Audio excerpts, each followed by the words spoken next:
boa tarde.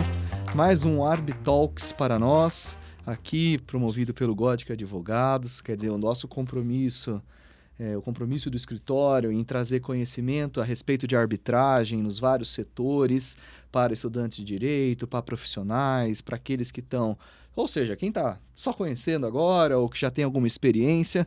E nós já fizemos alguns encontros, falamos um pouco de aspectos gerais, da lei, do papel do árbitro, passamos um pouco por arbitragem e proteção de dados, e hoje nós vamos em um ramo um pouco mais específico. Não sei se pode dizer que é uma arbitragem ainda, né? O nosso convidado que vai dizer, mas é um bem mais delimitado, que é a arbitragem tributária.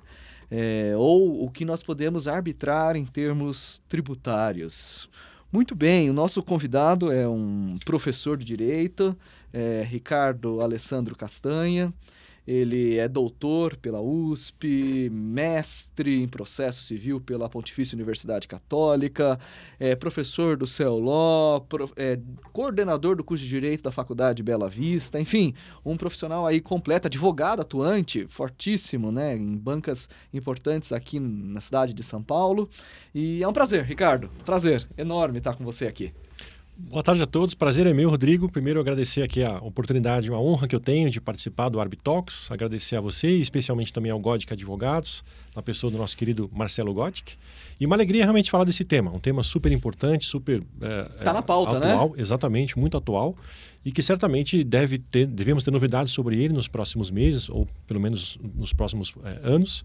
E talvez, quem sabe, teremos aí uma boa alternativa de resolução de conflitos tributários em breve. E para que o nosso ouvinte, né, a audiência que nos segue, saber, talvez seja um novo ramo, né? As pessoas vão ter aí novos negócios possíveis a respeito da arbitragem tributária, né? Então, assim, é uma área que pode ter muito desenvolvimento, né? Sem dúvida, sem dúvida. Talvez, assim, como é a primeira vez que nós falamos de tributário, né, no Arbitalks, talvez, não sei, talvez dar um passo para trás, se a gente falar do diagnóstico da recuperação de tributos. O que você acha? Eu acho um excelente ponto de partida. Eu gosto, quando falo de arbitragem tributária, me parece que é fundamental nós conhecermos o contexto no qual ela se insere do ponto de vista da capacidade que as fazendas públicas, a federal, as estaduais e as municipais, têm de recuperar tributos no Brasil através do Poder Judiciário. E, de fato, essa é uma situação que eu poderia chamar de calamitosa. Calamitosa? Calamitosa. É sério? Realmente... Escutem. É um grau muito profundo de ineficiência somado a um dispêndio enorme de despesa pública para poder mover a máquina judiciária no sentido de cobrança da dívida ativa tributária. Falando de alguns números para você ter um pouco de ideia, falando em números do CNJ em 2023, para você ter uma ideia da quantidade de processos de execuções fiscais que nós temos no Brasil, elas representam nada menos que 35% do total de processos que existem no Brasil, Nossa, de todas as áreas. É um número elevadíssimo. É muito significativo. E um dado adicional, o grau de morosidade, ou seja, o grau de travamento do judiciário das execuções fiscais é de 88%. O que significa esse percentual? Significa que a cada ano, de cada 100 processos de execuções fiscais que são propostos, só 12 saem. Então, imagina que esse estoque, ele, por ter um grau de atraso, de morosidade de 88%, ele só vai aumentar. Porque a cada 100 que entram, só saem 12. Nossa! Então, é uma situação de enorme ineficiência. E os motivos devem ser variados, quer dizer, dessa morosidade, dessa ausência de cobrança, assim, talvez não é só o tamanho do Estado, não é isso, né? De modo algum. Primeiro, a quantidade de devedores que simplesmente não têm capacidade de pagamento. Não são nem sequer encontrados. Muitas execuções fiscais, a grande maioria, inclusive, fica parado por não encontrar o devedor, ou quando encontra o devedor, ele não tem bens suficientes para satisfazer a dívida. E os processos não são extintos logo que isso se constata. Pela própria lei de execuções fiscais, eles têm que ficar suspensos por 5 anos. Nossa! Para só depois o juiz, verificando essa situação, extinguir por prescrição intercorrente. Então, os processos vão se avolumando, e mesmo aqueles de pequeno valor. Imagine que recentemente houve uma iniciativa da Câmara dos Deputados de aprovar uma lei para extinguir as execuções fiscais inferiores a R$10 mil, que para a União, de fato, não tem representatividade. Não é relevante. Mas as prefeituras foram contra, porque elas disseram, não, para nós... Olha. para nós tem representatividade. É lógico, faz sentido. E tem municípios de todos os tamanhos, todos os portos orçamentários, e pode fazer uma diferença significativa. Sem dúvida, faz. E o poder municipal, como ele não tem judiciário próprio, naturalmente, como diz a Constituição, ele tem que utilizar o poder judiciário do Estado. E aí o próprio Estado, por sua vez, acaba tendo impacto no seu orçamento público para poder fazer frente à cobrança de dívida pública municipal. Nossa, que para ele também não é, digamos assim, o maior interesse de todos.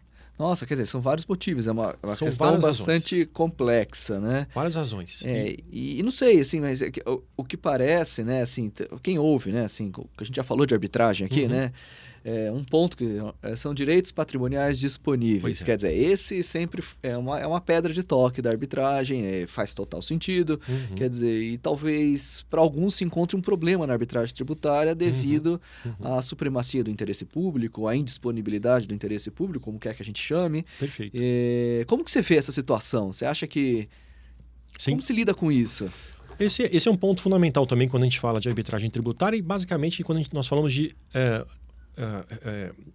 alternativas de resolução de disputas na esfera tributária, os chamados ADRs, né? De fato, a doutrina, desde a edição do Código Tributário Nacional, lá em 1966, ela sempre entendeu que não haveria possibilidade de resolução alternativa de conflitos em matéria tributária, que não passasse pelo Poder Judiciário via execução fiscal, proposta pela Procuradoria da Fazenda respectiva, porque o crédito tributário seria indisponível, já que ele representa interesse público. Então, como seria possível um procurador da Fazenda negociar com o contribuinte eventuais descontos da dívida? Para alguns é até imoral, né? Assim, até imoral, poderia... Não posso tocar nisso porque é dinheiro público, não é dinheiro meu, né? Sim, é diferente de uma empresa... Perfeito. Para as pessoas entenderem, né? ADR, Alternative Dispute Resolution, né? Quer dizer, esses meios alternativos de resolução, quer dizer... Realmente soa imoral, porque é um direito, um dinheiro público, né? É isso.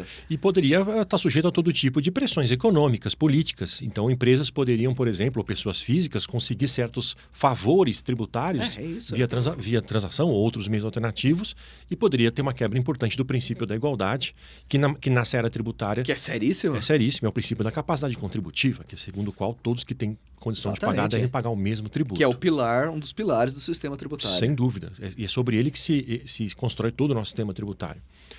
O que acontece é que esse princípio ele se manteve na doutrina muito forte desde 66. Não obstante, isso é curioso, o Código Tributário Nacional, desde a sua redação original, prevê a transação como modo de extinção do crédito tributário, sempre previu, mas a doutrina sempre, ao comentar esse dispositivo, dizia, olha, não há possibilidade, infelizmente, andou mal o CTN nesse aspecto, haja vista que o interesse então quem segurou um pouco isso foi a doutrina. Foi a doutrina. Essa doutrina, digamos assim, logo pós, digamos assim, pós-recente, o Código Tributário Nacional. Exato. É isso. Foi a doutrina. Os clássicos todos, nós checarmos os autores da época. Sim, lógico. Exceto os próprios autores do CTN, Rubens Gomes de Souza, enfim, mas outros autores que sucederam a esses mentores iniciais do sistema tributário brasileiro eram uníssonos em afirmar a respeito dessa indisponibilidade e, portanto, que a transação não teria condições de ser colocada de pé para resolver conflito tributário. Nossa, e daí ficou sem regulação? Ficou sem regulação. Houve até algumas propostas, alguns projetos de lei, haja vista a previsão em lei complementar, que o Código Tributário Nacional foi recepcionado pela Constituição de 88 como lei complementar, mas essas leis nunca andaram também por causa dessa questão. Mas o que aconteceu para a gente chegar hoje, já estamos falando de arbitragem tributária. A verdade é que, ao longo dos anos, essa situação que eu descrevi a respeito da calamidade que é a recuperação judicial de tributos e a ineficiência, um outro dado importante, cerca de 3% das execuções fiscais por ano são saldadas via pagamento do devedor. Então, imagina essa quantidade de processos com esse nível de morosidade, com essa satisfação de crédito tributário. É muito baixo. A doutrina começou a rever o seu posicionamento para dizer, bom, de fato, o princípio da indisponibilidade do interesse público ele é importante, faz parte do direito administrativo, do direito público como um todo, está lá no artigo 37 da Constituição. Sim, é um princípio organizador, sim. É isso. Mas há outros. igualmente importantes: segurança jurídica, financiamento do Estado, sustentabilidade financeira do eficiência, Estado. né? Digamos assim. Eficiência do processo. Exato. Por que o princípio da eficiência do processo, que isso também está na Constituição, e inclusive é direito fundamental. É verdade. Bem lembrado, está no rol de direitos fundamentais. É isso mesmo. A doutrina começou a se perguntar, bom, mas no mínimo temos aqui um conflito aparente de princípios, no mínimo. Bom. Vamos começar a rediscutir essa possibilidade. Será que não existe, portanto, como prestigiar esses demais princípios que estão sendo também ofendidos, vilipendiados em função desse estado de coisas, e achar uma alternativa que resguarde o interesse público, mas mesmo assim possa introduzir no direito tributário formas alternativas de resolução de disputas? E essa discussão se deu por algumas décadas.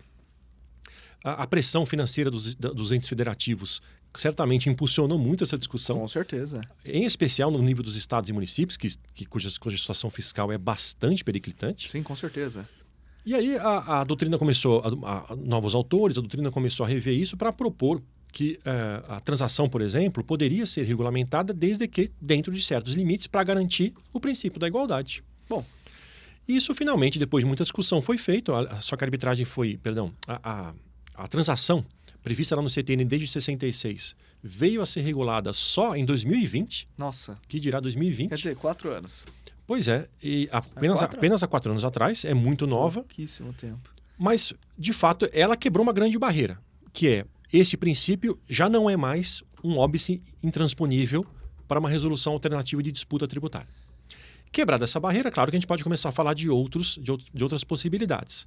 Mas falando só um pouquinho da transação, porque eu acho que isso é muito interessante, a transação ela foi regulamentada no nível federal. Sim. Mas diversos entes federativos, estados e municípios já utilizam com bastante então já teve um efeito, assim. Teve um efeito benéfico, digamos assim. Multiplicador em vários entes federativos. Isso é ótimo.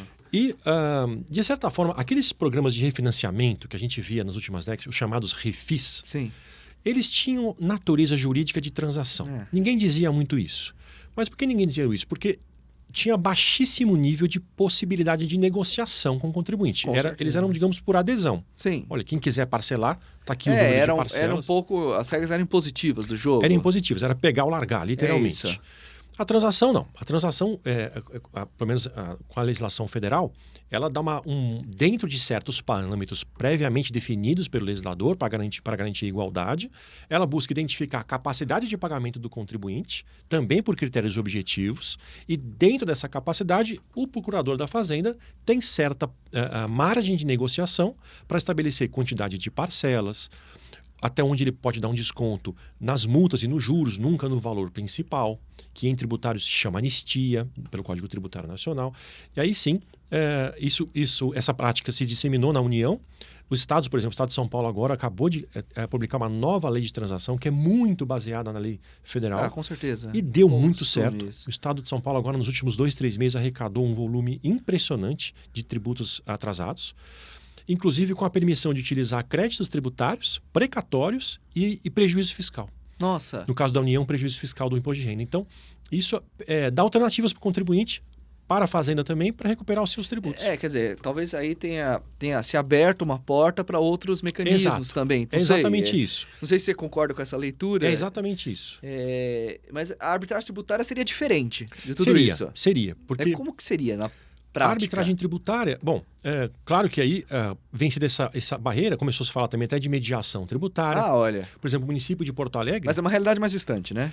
Mas como isso é de autonomia dos entes federativos, e o Supremo Tribunal Federal tem jurisprudência afirmando que a forma de extinção do crédito tributário está na autonomia legislativa dos entes federativos, ou seja, União, Estados e municípios podem legislar sobre a matéria. Com certeza. Tem municípios que já tomaram a dianteira. Por exemplo, o município de Porto Alegre já tem mediação tributária. Que excepcional. E já tem alguns casos já de êxito lá no município. Mas, desde então, já começou a se discutir por que não a arbitragem tributária. Porque o nível de conflitos na área tributária é muito grande. Muito grande. E também se deve, dentre outras razões, não só Quando a gente fala da ineficiência do judiciário, significa que a dívida já está inscrita na dívida ativa, já se encontra no judiciário, mas nós temos uma baixíssima prevenção de conflitos tributários, isso é o primeiro problema. E segundo, também é sintoma do nosso sistema ele ser extremamente complexo, de haver uma divergência enorme de interpretação da lei por contribuintes. Todos nós sabemos, isso é uma opinião, né, comum, que o arcabouço normativo tributário é absolutamente complexo e um tanto confuso, bastante, às vezes, bastante, né? bastante. E às vezes é até difícil, mesmo para os que conhecem muito bem, tem uma certa dificuldade, sem dúvida, né? Sem dúvida. E a relação fisco-contribuinte no Brasil, e acho que isso é também super importante dizer nesse contexto, quando a gente fala de resolução alternativa de conflitos, é que a relação do fisco-contribuinte no Brasil, infelizmente, é uma relação por natureza muito conflituosa. Com certeza, é verdade. De décadas. Então, nenhuma das partes, mesmo os contribuintes, mas o fisco também tem uma postura, no caso do fisco, é bastante voltada para o interesse arrecadatório, e isso se manifesta na criação de leis ou de regulamentos de atos infralegais, e na interpretação e aplicação das leis tributárias, e também do parte do contribuinte, às vezes também uma criatividade, digamos, um pouco exagerada de planejamentos tributários que acabam ficando à margem da lei. Sim. E esse é um ciclo que se alimenta, se retroalimenta. Quer dizer, nunca foi também uma relação totalmente sadia, digamos assim. Nunca foi, na verdade. Né? Nunca foi. Dos dois lados. Dos dois lados. Sem querer levantar culpados. Uhum. Mas assim, como você acha que pode ser essa... Como que... Porque assim, nós temos uma lei de arbitragem, né, que é de 1996. Perfeito. Uhum. E ela prevê a possibilidade de arbitragem. Depois é uma lei que foi confirmada como constitucional, né, pelo STF, pelo Supremo Tribunal Federal.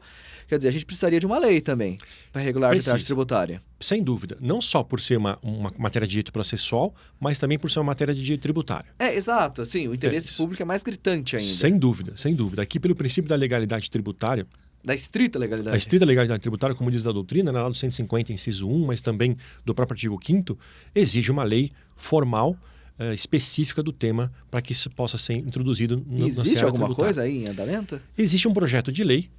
Em 2020 foi instaurada uma comissão de juristas por iniciativa de uma resolução conjunta do STF com a Câmara e o Senado. Foram escolhidos juristas de diversas áreas, sobretudo, claro, todos do direito público, mas do direito administrativo, do direito tributário, constitucional, para propor uma lei de arbitragem tributária. Essa comissão de juristas foi encabeçada pela ministra Regina Helena Costa, uma grande tributarista, e no STJ, ministra do STJ, ela também se encontra na vanguarda de muitos precedentes em matéria tributária hoje. A ministra Regina... Ela é uma defensora. É uma defensora, sim, com certeza. Até por estar no Poder Judiciário e conhecer a situação que se encontra. A dificuldade, né? A gente já falou disso aqui, né? Recordando os nossos ouvintes, né? Que a arbitragem também, ela não foi criada exatamente para isso, mas ela desafogou, em uma certa medida, o judiciário, né? E criou uma possibilidade de autonomia, né? De caminhos, né? Sem dúvida. Escolher ou o caminho judiciário ou um caminho via uma composição arbitral, etc., alguma coisa no sentido, né? Certamente. E essa comissão propôs um projeto de lei, que foi proposto formalmente no Congresso pelo senador Rodrigo Pacheco, que busca justamente introduzir a arbitragem tributária no Brasil. É um projeto, de modo geral, que eu aplaudo, acho que o resultado ficou muito interessante. Claro que durante as discussões parlamentares pode haver modificações, críticas, enfim, aprimoramentos, mas acho que a condição inicial do projeto é muito interessante. De modo geral, o que me agrada muito no projeto, ele é muito focado em prevenção de conflitos e não apenas em resolução de conflitos. Primeiro. Excelente.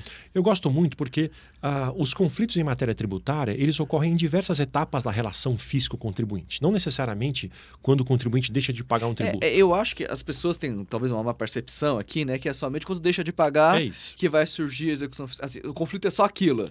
Pois é. E não é verdade. Sem dúvida. E para chegar naquela situação, muitas vezes, há outros conflitos... Com certeza. Que redundaram naquela situação que não é boa para nenhuma das partes, muito menos para a sociedade. Então, quando a gente fala de prevenir conflitos, a lei é bastante abrangente, ela permite uma série de alternativas possíveis para levar aos árbitros a discussão de temas, principalmente de temas complexos. E dou aqui alguns exemplos que nós tributaristas e as empresas temos muita dificuldade quando precisamos fazer isso só perante a administração tributária. Por exemplo, uma classificação fiscal de uma mercadoria para fins de importação. Sim. Esse é um tema dificílimo. É um caos. É um caos. Nossa, as empresas sofrem com isso. E às vezes o tema é muito técnico. Exatamente. Existe uma tecnicidade, né? É enorme. Até mais do que técnica. É uma tecnicidade realmente complexa. E mesmo para a classificação fiscal para fins de incidência, por exemplo, de um ICMS, tem alguns exemplos engraçados, mas infelizmente verdadeiros na prática tributária. Por exemplo, a sandália Crocs, que se for sapato de borracha, paga 18% de IPI, e se for sandália, paga 5%. Daí as pessoas ficam tentando classificar a mercadoria. E ninguém sabe se é sandália. É isso, ou um sorvete. Os sorvetes, por exemplo, agora quando você vai nessas redes de fast food e pede um sorvete, eles não te vendem sorvete, eles te vendem bebida láctea. Porque bebida láctea tem um ICMS, um IPI muito menor que sorvete. É o famoso planejamento tributário, digamos assim. Né? A empresa se planeja para ter uma carga tributária menor. Então, esses seriam, por exemplo, temas que poderiam ir por uma arbitragem para árbitros especialistas no tema, até no tema, inclusive, do produto. Não precisa nem ser um tema especialista em tributação. Vamos perguntar para engenheiros industriais o que eles acham, se isso é uma bebida láctea ou se é um sorvete. O que faz de uma substância um sorvete? Então, nós podemos, ou nos valer de peritos, claro, os árbitros se valem de peritos, enfim. Então, esses são alguns exemplos de prevenção de conflitos. Um outro exemplo de prevenção que eu gosto de dar é o da consulta tributária. A consulta tributária é um instituto muito antigo pelo qual o contribuinte, tendo dúvida na interpretação da lei tributária, ele pergunta ao fisco se a interpretação que ele está imprimindo é a correta. Problemas. O fisco, a tendência dele é responder favoravelmente aos seus interesses. Lógico, ele vai dizer que é devido. É devido.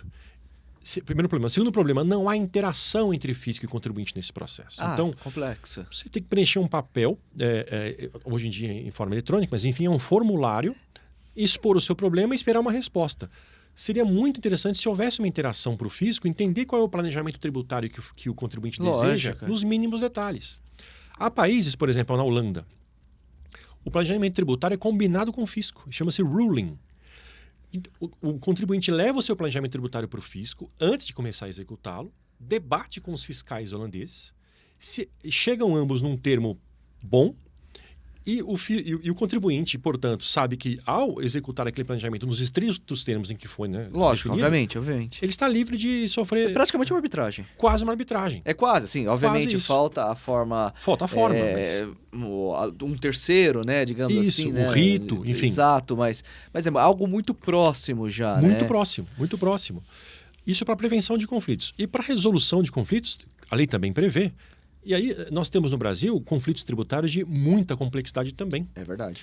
E às vezes, a gente vive isso na advocacia tributária, e não é uma crítica aqui ao Poder Judiciário, mas o Poder Judiciário, muitas vezes, ele não tem a competência técnica para entender com tanta profundidade que o caso exige um litígio tributário.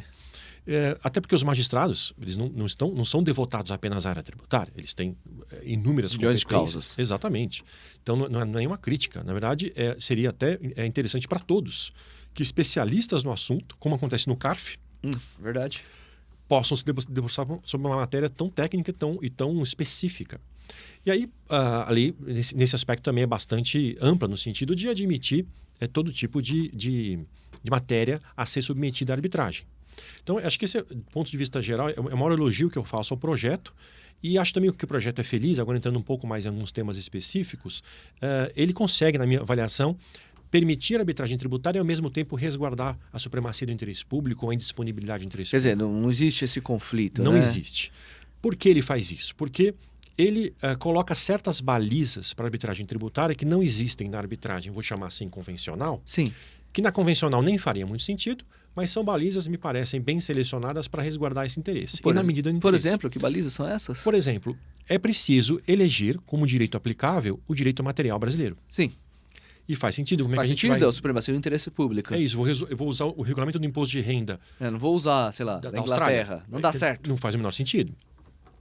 Por exemplo, exige, exceto se houver segredo, que as informações básicas da arbitragem sejam públicas. É importante, nós estamos falando de interesse público. Claro, é protegido o sigilo fiscal, naturalmente. Exige, por exemplo, que os árbitros não possam declarar uma lei inconstitucional. Ou essa matéria não pode ser objeto da arbitragem. Exige, por exemplo, ainda que a arbitragem ocorra em língua portuguesa. Sim. Então, são temas que não possam, por exemplo, ir contra um precedente vinculante do Supremo em matéria tributária. que tem efeito de fato Faz erga bastante omnes. sentido. É isso. Imagina, o Supremo diz que não se pode excluir o ICMS da base de cálculo de algum tributo e a arbitragem diz, não, mas para nós pode, nós somos contrários ao Supremo. Exato. Tá. Você cria, de fato, não, uma quebra da igualdade. Complicado. Agora, tirando isso, que me parece bastante razoável, os demais poderes dos árbitros são muito semelhantes àqueles. Sim, o projeto realmente é muito parecido no restante, Sim, né? Inclusive, ele expressamente remete à lei de arbitragem como de aplicação subsidiária. A eleição dos árbitros é muito interessante também. O fisco, via de regra, deve se valer dos seus funcionários de carreira, mas o contribuinte pode eleger quem ele desejar. A lei exige apenas conhecimento técnico na área. É lógico. Que é bastante salutar. Mas como sempre, né? O árbitro, a ideia, a arbitragem surge para um técnico poder julgar a controvérsia, né? Perfeito. É exatamente isso. Sem dúvida. Uma proibição no caso tributário, é proibido jogar a decisão por equidade, apenas por equidade. Sim, faz absolutamente sentido. Também faz sentido. E os árbitros terem conhecimento prévio na matéria e, preferencialmente, não é obrigatório, mas preferencialmente a eleição de câmaras e não árbitros ad hoc. Sim, exato. Tirando essas restrições, o restante é de livre legislação pelos entes federativos. Por quê? Porque essa é uma lei nacional. Sim. Ela, se aprovada dessa forma, já vale para a União Federal, que já é bastante coisa, mas claro que ela precisa permitir que estados e municípios tenham poder legislativo para disciplinar de outras formas. Então, cada ente poderá dizer quais matérias tributárias poderão ser objeto da arbitragem. Eventualmente, um ou outro ente federativo pode dizer, olha, esse tema eu não quero, esse tema eu tenho uma forma diferente de administrar e por aí vai. Quanto mais, na minha opinião, melhor. Mas também precisa entender a realidade de cada ente federativo para que seja eficiente. E sabe, uma última pergunta, talvez para a gente encerrar, né? Claro. Se você fosse dar um conselho, né, específico para as pessoas que vão se dedicar à arbitragem tributária, Perfeito. que pelo jeito assim, é muito provável que tenha uma mudança, ou nos próximos meses ou nos próximos anos. Existe uma forte influência para que isso aconteça, né? E um ambiente adequado. Se fosse dar um conselho assim, como que as pessoas se preparariam para atuarem, seja como advogados nessas causas, seja como árbitros tributaristas, digamos assim, né? Sem dúvida. Você tem algum conselho para dar em específico? Com certeza. Bom, acho que para os tributaristas abre-se um mercado muito interessante. Exato, né? Precisa realmente ter o conhecimento técnico do direito tributário, as causas, e é muito provável que, como já acontece nas demais áreas, as causas levadas à arbitragem tenham um grau alto de complexidade. Perfeito. Mas, tirando isso, quer dizer, conhecimento técnico tributário, mas que se preparem para exercer o papel de árbitro, porque sabemos que o árbitro também tem inúmeras competências, então é importante conhecer a arbitragem. Assim, a gente sempre fala isso aqui no podcast, né? Os nossos ouvintes sabem, assim, a importância da formação. Sem dúvida. Como no papel, né? A gente chegou até a recomendar cursos aqui, etc. Perfeito. Quer dizer, isso é importante, assim, mas aqui no caso nós estamos num ramo específico, quer dizer, isso é uma tendência geral da arbitragem, né? Não são só processualistas que são árbitros, perfeito, mas muito pelo contrário, são os conhecedores de direito material, né? Para não haver uma desconexão da matéria com o adjetivo, digamos, a substância com o adjetivo, né? Perfeito. Agora, precisa realmente ter uma formação em arbitragem e conhecer as limitações dos árbitros, as questões de suspeição, de impedimentos, enfim, porque estão todas enumeradas na lei e, se não estiverem na lei de arbitragem tributária, estarão remetidas na lei de arbitragem. Então, precisam ter uma formação dupla, em direito material e em direito processual, pelo menos no que se refere à arbitragem. Nossa, muito bom. Assim, só agradecer, né, a sua participação, por você ter disponibilizado o seu tempo, né? A gente sabe quanto é corrido, diretor de faculdade, professor, advogado atuante, assim, praticamente não dorme, né? Então, assim, muito obrigado, Ricardo, pelo seu tempo. Eu tenho certeza que os ouvintes vão gostar bastante de aprender um pouco mais de arbitragem tributária. Já fica convidado para voltar ao ArbTalks, né? Quem sabe quando a lei sair ou quando tiver um grande julgamento aí, a gente possa gravar um novo podcast sobre o tema. Certeza. E incluímos outras pessoas, o próprio Roberto Pasqualin, que conhece muito o tema, o nosso querido Marcelo Gottic também. Então, meus caros ouvintes, muito obrigado. A gente encerra esse ArbTalks e aguarda você para a próxima edição. Bom, agradecer a oportunidade novamente, uma alegria ter participado. Muito bom. E será uma honra, uma alegria retornar aqui sempre para conversar de outros temas que forem palpitantes. Muito obrigado.